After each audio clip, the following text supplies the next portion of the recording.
What is the last name of God? Now, this is one of the coolest concepts you're ever going to learn. It's something no one else is going to teach you, because Elohim is the last name of God. And I'm going to show you how we get there. So in the Old Testament, we have several different words that are used to refer to God. There's El, Elohim, Yah, Yahweh, and so on. And sometimes these words are formed a compound, like Yahweh Elohim. The Most High El is the Father.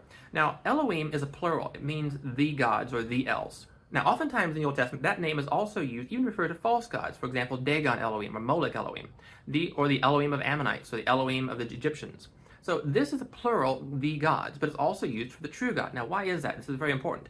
Well, in Ephesians 3:14, it says, "For which cause I bow my knees to the Father of the Lord Jesus Christ, of whom the whole family in heaven and in earth is named." Now, that means that everyone who calls the Father their Father is a son of God, and therefore bears the name of the Father.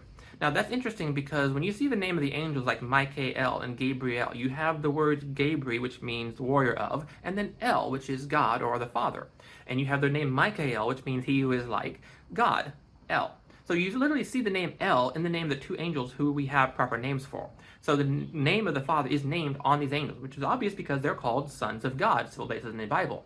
Now, when you go back to Genesis 14, you see Melchizedek is called the priest of the Most High El, the priest of the Most High God in the English version. So that name El, the Most High, must be the Father, because Jesus said, "My Father is greater than I," and the Most High can only be one of those guys. So we know that El then is the proper name of the Father. And Elohim is the name of the family of God, of everyone who calls him Father, in heaven and on earth.